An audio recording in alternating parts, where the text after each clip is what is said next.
पिपलको पूजा किन गर्नुपर्छ, पिपलको पूजा गर्नाले के फाइदाहरू हुन्छन् भन्ने विषयमा आज हामी कुरा गर्नेछौँ। प्रत्येक शनिबार पिपलको पूजा गर्नाले हुने फाइदाहरू मैले लिएर आएको छु। विशेष गरी पिपललाई हामी विष्णु भगवानको प्रतीकको रूपमा लिने गर्दछौँ।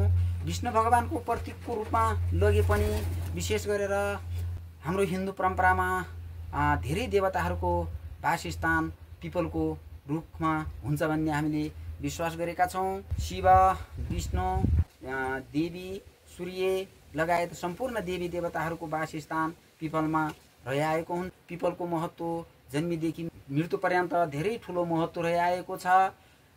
शनिबारको दिन पिपलको पूजा गर्नाले शनिदेव प्रसन्न हुनुहुन्छ, किनभने शनिदेव पिपलको मूल भागमा बस्नुहुन्छ। प्रत्येक शनिबार पिपलको पूजा गर्नाले शनि दोष, 7.5 शनि, अढैया दशाहरू, अढैया शनि दशाहरूको नकारात्मक प्रभाव कम हुँदै जाने गर्छ। पिपलको पूजा हामीले प्रत्येक शनिबार गर्यौँ भने हामीलाई कर्म, न्याय र सफलताको प्राप्ति हुन्छ।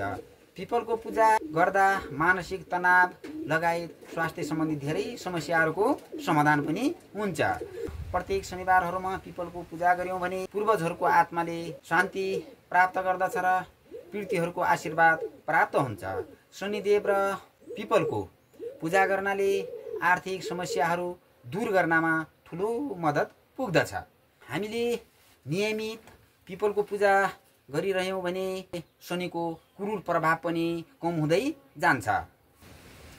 यदि तपाईलाई अढैया शनि दशा, 7.5 शनि दशाहरूको नकारात्मक प्रभाव परिरहेको छ भने तपाईँ बिहानै उठेर सफा सुक्कर भएर स्नान गर्नुहोस् र पिपलको रुखनेर जानुहोस्।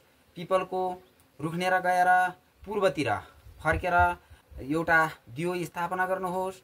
दियोमा तोरीको तेल, तिलको तेल, गाईको घिउ जे सम्भव हुन्छ, हजुरसँग जे सम्भव छ ती चिज दियोमा राखेर दियो सल्काउनुहोस्। दियोमा पुष्पसहित प्रार्थना गर्नुहोस्।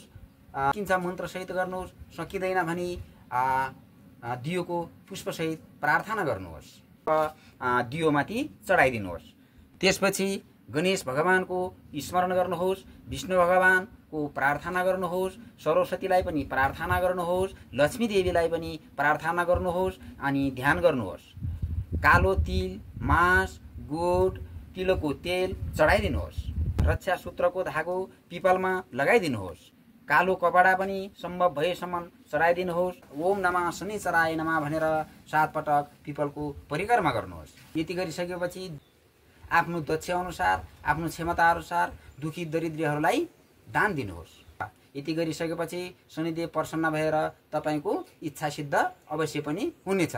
तपाईमा भएका 7.5 र अढैया शनि दशाको प्रभाव पनि बिस्तारै कम भएर जानेछ र तपाईले चिताएको इच्छित फल प्राप्त पनि हुनेछ। त्यसैले हामी हिन्दूहरूले पिपललाई सधैँ पूजा गर्नुपर्दछ। पिपललाई हामी हिन्दूहरूले कहिल्यै पनि काट्न हुँदैन। शनि ग्रहहरूको त्यस्तो नकारात्मक प्रभाव पर्न गएको छ भने विशेष गरेर केही समयको लागि ती प्रभावहरूलाई बिस्तारै कम गर्दै जाने उद्देश्यले यसरी हामी पूजा गर्न सक्छौं। तर शनि ग्रहको पूजा यतिले मात्र पुग्दैन।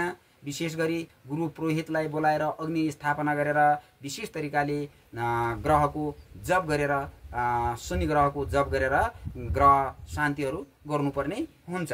तर हामीले यदि गुरु पुरोहित नजिकमा यदि हुनुहुन्न, हामीले चाहिँ त्यस्तो अनुकूल पर्न सकेन भने हामीले केही हदको लागि, केही समयको लागि हामीले शनि ग्रहको क्रूर प्रभावलाई नियन्त्रण गर्नको लागि हामीले यति गर्यौं भने अवश्य इच्छा सिद्ध हुनेछ र हामीलाई शनि ग्रहको प्रभावबाट मुक्त हुनेछौं। विशेष गरी पिपललाई दायाँ पारेर हिँड्नुपर्ने हुन्छ। यदि हामीले पिपल आफ्नो घर जग्गाहरूमा जागेको छ भने सार्वजनिक ठाउँमा लगेर लगाइदिनु पर्ने हुन्छ।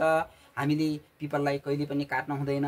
यदि हामीले पिपललाई काट्यौँ भने हामीमाथि दुर्भाग्य निम्तिन सक्छ। त्यसैले हामीले पिपल काट्ने कामहरू पनि कहिल्यै गर्न हुँदैन। पिपललाई विशेष महत्त्वका साथ हामीले हेर्नुपर्ने हुन्छ। हामीले सदाचारको जगेर्ना गर्नको लागि विशेष गरेर पिपललाई पनि हामीले जगाइराख्नुपर्ने हुन्छ। पिपलको महत्त्वलाई हामीले बुझ्नुपर्ने हुन्छ। हामीले पिपलको महत्त्व यदि बुझिनौँ भने यो संसारबाट नै पिपल नाश भएर जान सक्छ। पिपललाई हामीले संरक्षण गरेर राख्नुपर्छ। पिपलबाट हामीले अत्याधिक मात्रामा अक्सिजन पनि प्राप्त गर्ने गर्दछौँ। त्यसैले हामीले पिपललाई सर्वदा माया गरेर राख्नुपर्छ भन्दै म अहिलेलाई पुष्पाञ्जली युट्युब च्यानलबाट बिदा हुन्छु। तपाईँको दिन शुभ रहोस्। धन्यवाद। नमस्कार।